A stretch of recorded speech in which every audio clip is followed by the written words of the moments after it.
Hi, my name is Kathy Skipper and I'm a menopause midwife. Welcome to my channel, The Alchemy of Menopause. This is the third video in a series of 7 videos.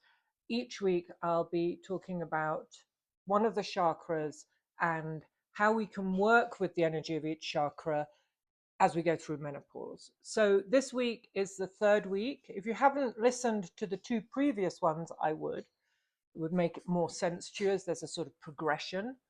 This week is the solar plexus chakra, or the Manipura chakra as it's known in Sanskrit. And Manipura means city of jewels or beautiful lustrous gems. And that's because it's really reflecting this energy of the solar plexus, which is a very yang energy, very related to the sun. You could see it as the sort of sun in the center of your being. And you'll see as we go along how and why I think this is an important energy to work with in menopause. But the first thing I invite you to do is I just read through the attributes of this chakra. Just notice how this energy is very yang, very masculine in its form. So it's the sun, and this lustrous gem or city of jewels is really what reflects the sun. It's like we have a jewel in us that is like a mirror of the sun. As I said, it's in the solar plexus, so it's in this part, not in this part of your body. So a couple of 2 or 3 fingers up from the navel area. So it's in the center of your being, the upper belly. It's, if you look up the symbol of it, again, it's a lotus, but this time there's 10 petals on the lotus, and each petal represents something about this energy. So will and strength and power and brightness and identity, etc.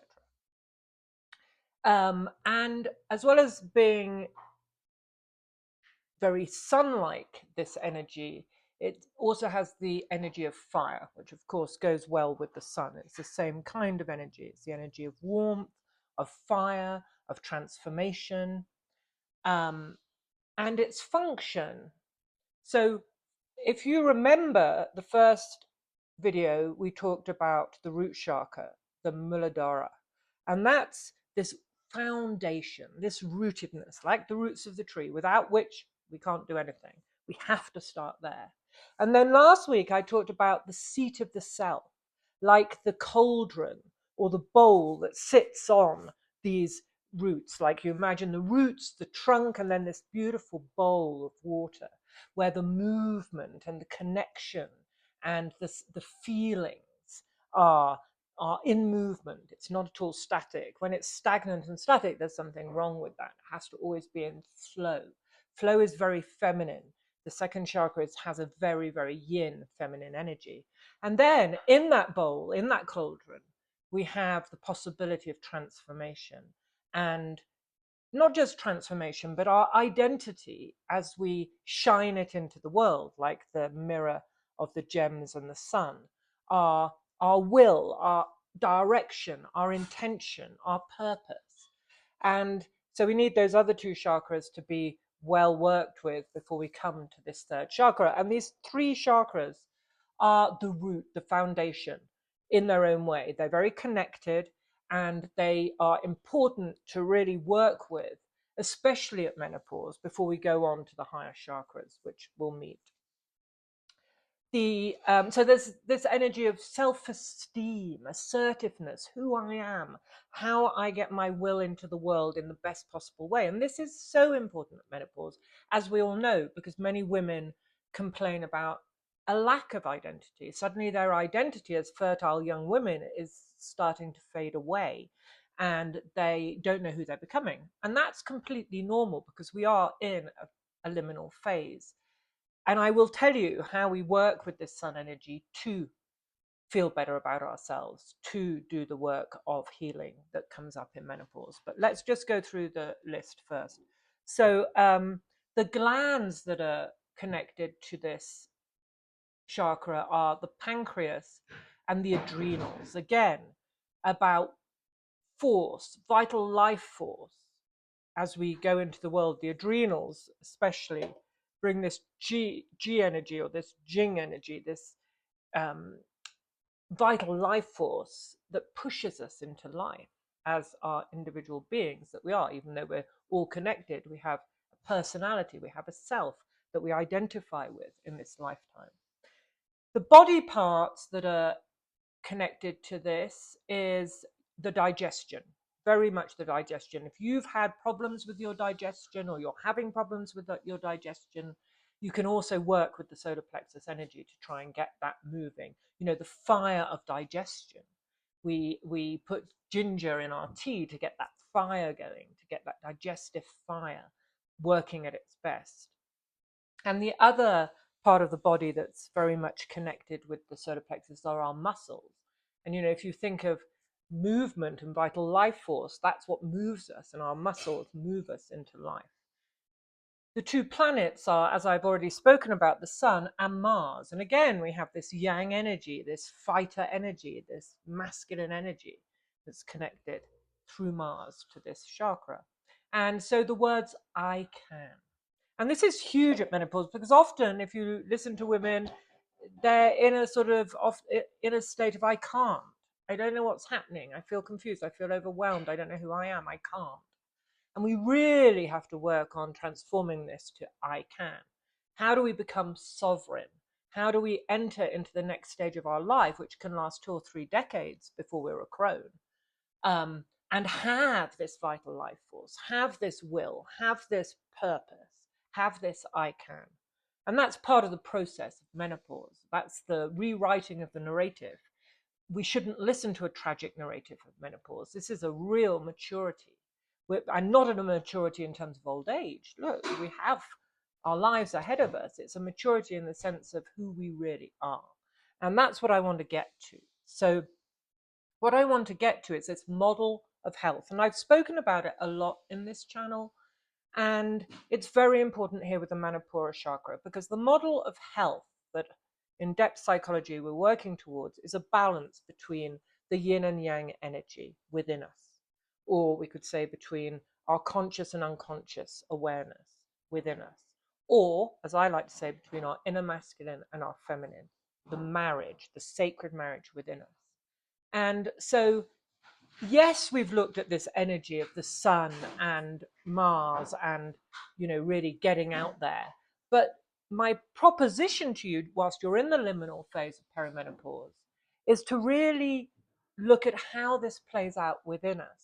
And so this Sun energy, this yang energy, this masculine energy, what is it inside you? And I would propose it is this inner masculine, it is the inner yang, it is the conscious awareness that is like the inner masculine that's going to behold, like the sun, shine its light on the feminine, so that she, which is matter, can recognize herself, that she can see her soul within her. And that's the ultimate harmony of that marriage. However, what we do see at menopause, and a big chunk of the work that I see women go through, and I help women go through in my programs, is that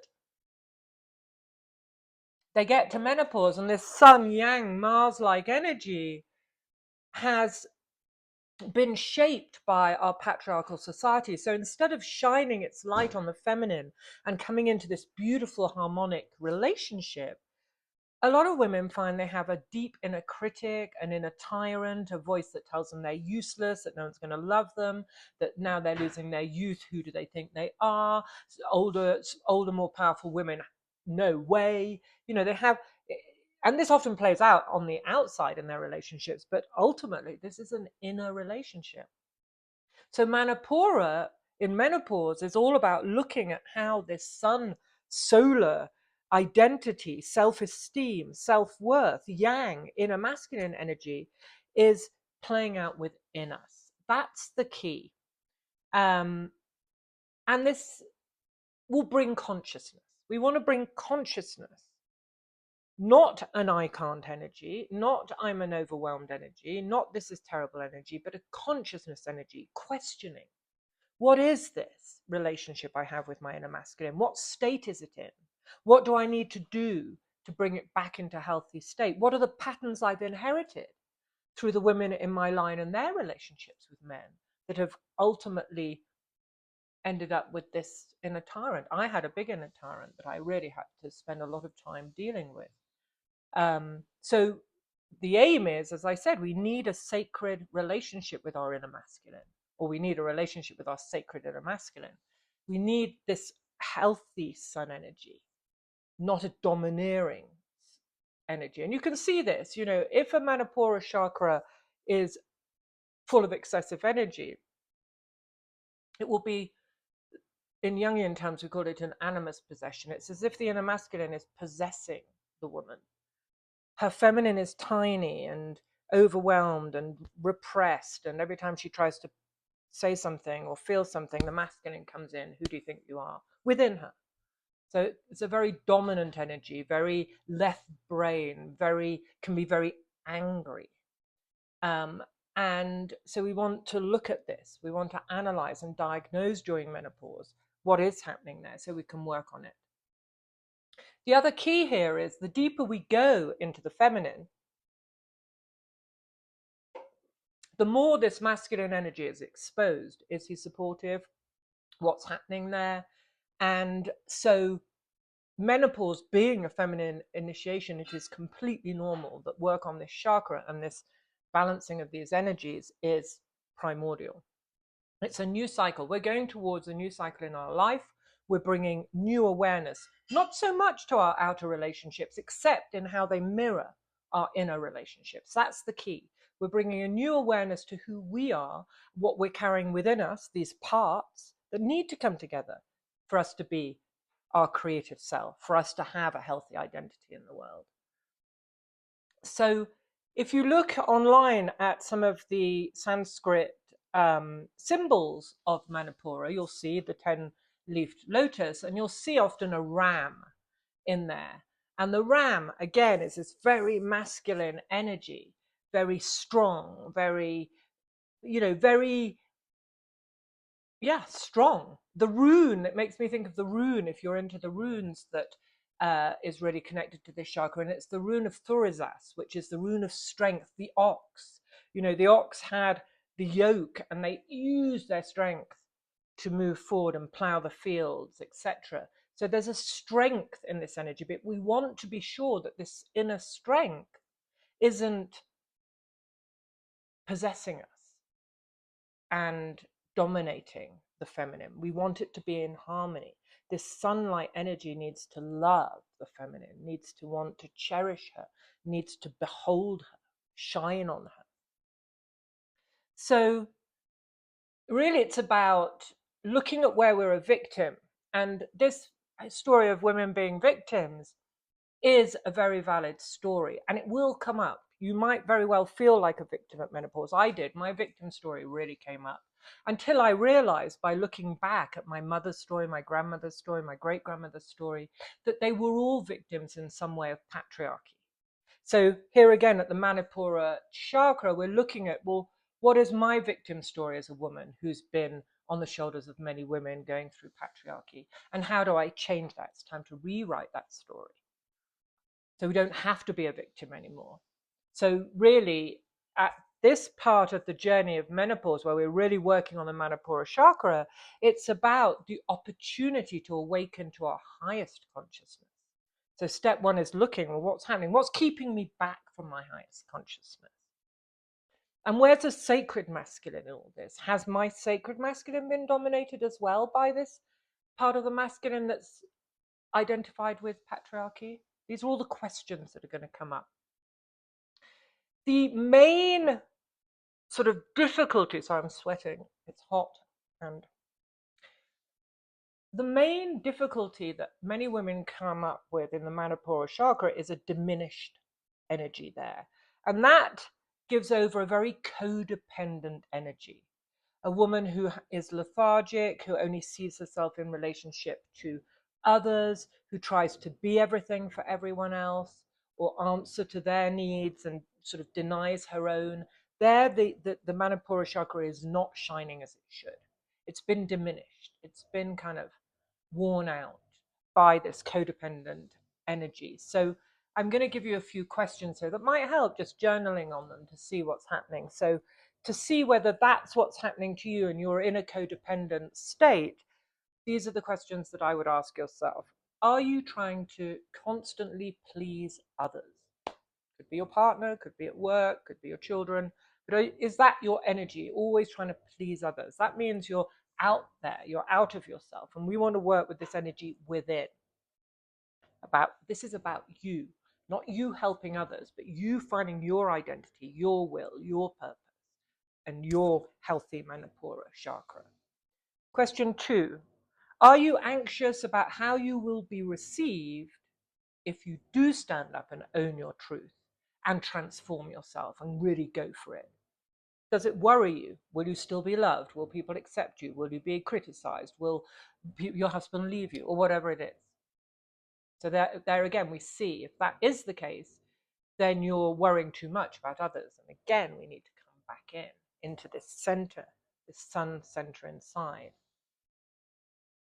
Which leads me on to the next question, which is, are you decentralized and therefore out of touch with your innermost self? Do you know what you feel? Do you know what you want? Do you know what your intentions for the next 2 or 3 decades of your life are? Do you know the type of sovereign woman you are becoming and you want to become and you deserve to become? Again, that's this energy of will, intention. You need to work on that. And finally, if you've answered these questions in a needing to develop this energy of self and being in the center and finding that relationship between the sun and the moon within, what do you need in order to do this? What do you need within yourself? What do you need in your life to be able to work on this and find that health in the Manipura chakra? One of the things that I would advise when you're working on this chakra is there is a big need for boundaries. So, codependency, if you've answered yes to these questions, there's a lack of boundaries. You're not in your safe boundary within yourself, and probably others are enmeshed with you. So working with boundaries in order to develop this solar plexus energy is very important and very helpful. It will help you find balance. So you can look back at my videos and see there is at least one video on cutting the ties that bind and working on healthy boundaries.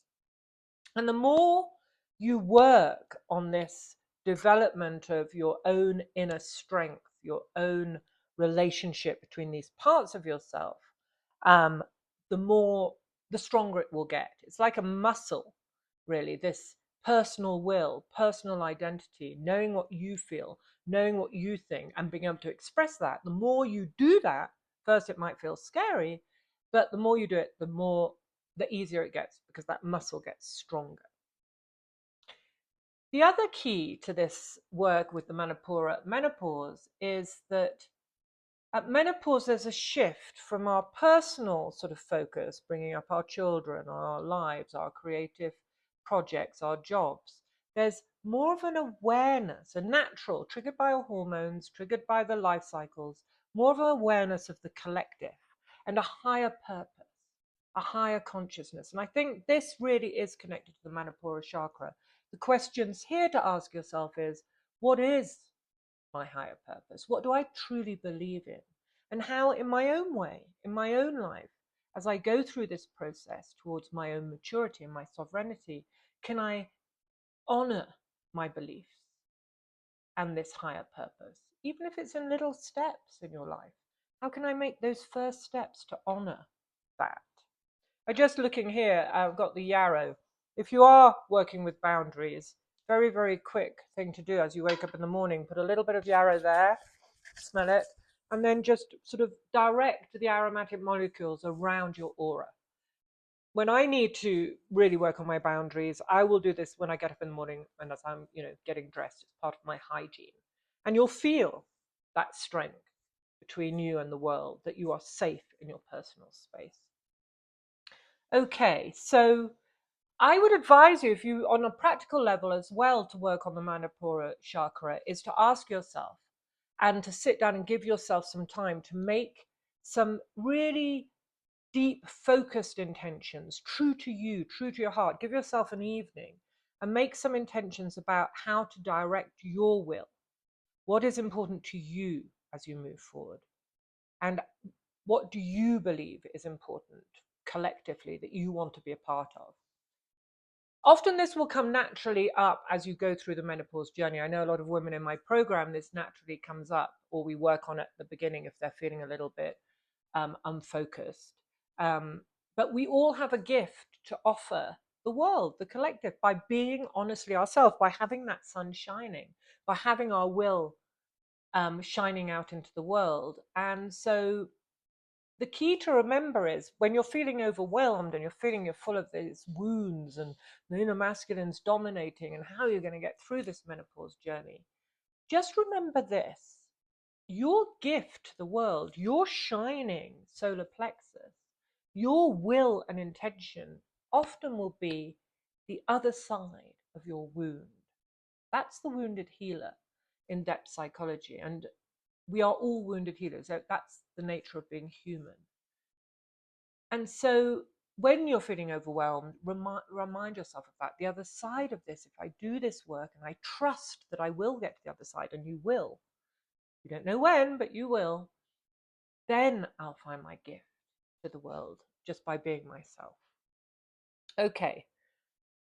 And I think this also leads on to this trust that I'm talking about. You know, we have the solar plexus, this masculine energy, but we need, in order to be in harmony with that, we need this sacred feminine, the inner goddess.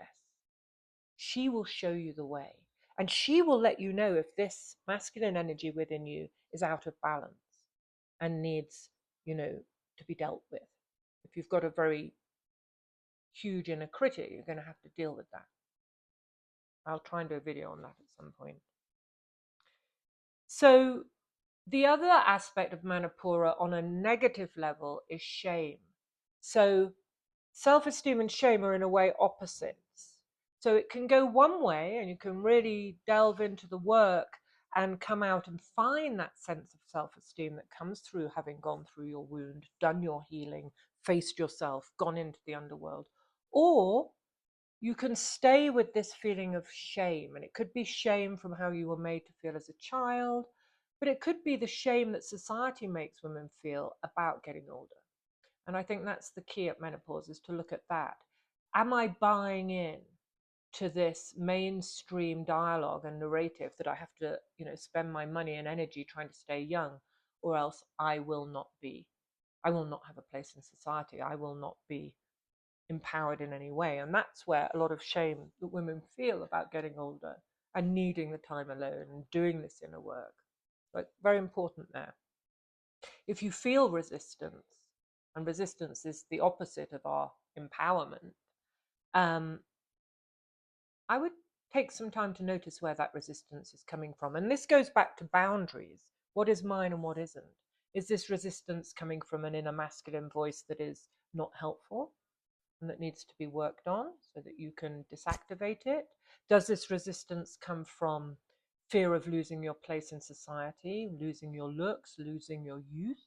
Where does this resistance come from, and whose voice is it? Here again, a few journaling prompts. What are you frightened of when you feel this resistance? And really try and tune into that fear. And once you can tune into it, you can then ask, well, what part of me is frightened? And then the next question is, what do you need to surrender to this process in order to not be resisting it? And if you feel yourself at a sort of cusp between letting go and surrendering, just imagine, tune into it and ask yourself, well, if I did surrender to this process, that I don't know where it's going to take me, like the caterpillar doesn't know it's going to become a butterfly. But if I surrender to it and I let go, what would that feel like? And you might be surprised. You might realize that's where you're meant to be. Okay, I wanted to just talk a little bit before we finish about another blockage in this chakra, which is anger. I mentioned it a little bit before, but what I mentioned was that sort of masculine anger. And there's another type of anger that can come up in a blocked Manipura chakra, and that is this righteous anger. This could be anger from a child. from your childhood. It could be anger that your mother, grandmother, great grandmother felt about something that hasn't been dealt with in your lineage. It could be anger about what's happening in the world. And the key is to honor your anger, not repress it. When you repress it, then you're going to block that chakra. But if you can honor your anger, you can go out into nature and scream. You can do some artwork around it, really feel into it and do some artwork. You can write about it. You can just express it. These are the things that make me really angry. And honor it as a righteous anger. That will be helpful. Excuse me. And to get this anger out and be able to work with it, you need to examine, well, where did it begin? What triggered this anger? Was it something in my life? Is it something in the outer world? Is it something that I have to go back and see that happened to my grandmother and then was never dealt with? You have the right to feel this anger, and you have a right to object to those things that were abusive and caused the anger in the first place. Okay, so in a way, this chakra can be when you're feeling very frustrated. There's this underlying anger. It comes out in passive aggressiveness or that feeling of. That's like the two sticks rubbing together, but they're not making the fire. There's the friction without the fire. But we must build that up. We must allow ourselves for the flame to ignite. And we don't have to be out of control for that. We just need to honor it. Okay, so, and then where we want to go and be aware of, once we see where we're blocked and we see what's holding us back, is we want to go into these new realms that are going to force us to create new patterns, rewrite the narrative, and to see, well, okay, these are the things I'm carrying. This is my resistance. It's due to that. This is my anger. It's due to that. I'm feeling overwhelmed because of that. My inner masculine has got this really loud voice. But here and now, what can I do? What is my hidden reserve in my solar plexus of power and strength that is going to help me take the next step on my journey to becoming a sovereign woman? And no one said it was going to be easy. In 2025, we're living in the death throes of patriarchy, which is a power system. We're confronted with it every day on the news with, climate disasters, political disasters, social disasters. It is not easy, and no one said it was going to be easy, but really feeding into your own strength and power in the present moment and just taking one step forward, one step by one step, and tapping into these hidden reserves of power and strength. Finding new direction, new values that honor your Manipura chakra, that honor your own unique will, identity, and solar energy. Okay, so yeah, before I go, let me just point out that, we talked about codependency, and we talked about, those women who feel that there's a resistance because they want to stay young, they want to stay attractive, and they think they won't be attractive as they get older, although many older women are beautifully attractive. These are survival strategies. These are the things that have helped us survive. If I put others first, I'll be okay. If I am accepted for my looks, I have a place in society. These are survival strategies. And these are what need to be let go of. These are old. These don't suit us. That's why they come up at menopause. They don't feel right. They feel a bit like, oh, they don't work as they used to. And one of these things that comes up in this way is this animus possession, this masculine that has overtaken us. So the question is, this period in your life isn't meant to be safe. Those survival strategies, coattailing to the masculine, being codependent to everybody in your world, trying to be, externally attractive all the time so you can fit in. Those things made us feel safe. And menopause, you're not supposed to be safe or feel safe. You're supposed to be in a big transformational initiation. That never feels safe.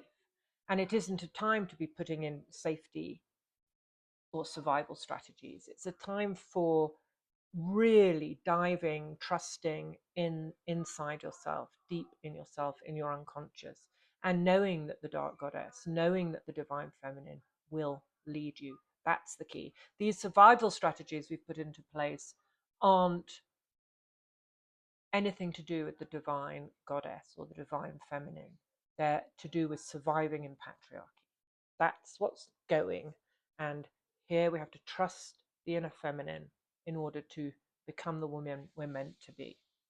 So we must be willing to take risks, to venture into this unknown, and to escape this very dead-like, familiar place. So in order to do that, some of us have to, the problems that when our Manipura isn't shining can come through, as I said, shame and also anxiety. And we have to face these, we have to feel them. And many people, many women, should I say, feel shame and anxiety, as I said, about our changing bodies, about these emotions that are coming up, about our changing feelings about sexuality, about our neediness, about our feeling of not being good enough. All these reasons. But we have to trust in something greater. And so I would say, finally, in terms of working with this chakra, I'm going to smell sandalwood because it's beautiful. Sandalwood is great because it sort of resonates with the three chakras together. My teacher says they're like mud, these three chakras. When we go on next week, we're going to go into the higher chakras. It's much easier. These three are where all our fears, anxiety, shame, worries are sort of in the mud. Like, it's the lotus is in every icon of each chakra. There's some form of lotus. And what does the lotus do? Grows in the mud. So do we. The mud is the unconscious. It's the worries, the fears, the things we're frightened of. But out of that mud comes a beautiful lotus. So we have to sort of work with this mud. And sandalwood is a lovely aroma for that. And for that, yang energy has a yang energy to it as well. So just to end, this chakra, Manipura, building a sense of self, becoming more and more aware of who you really are, your true sense of self, and of healing self in order to authentically grow into the woman you're meant to be. Lots of love. I rambled a bit there, but hey, I turn up in front of this camera to share what's meant to be shared today. So if you like these videos, please subscribe to my channel. That really helps. And I'll leave a link for the oils that I mentioned in the comments below. And I'd love your comments and questions. Share your questions with me and I can do a Q&A. I'd love to do that. Lots of love.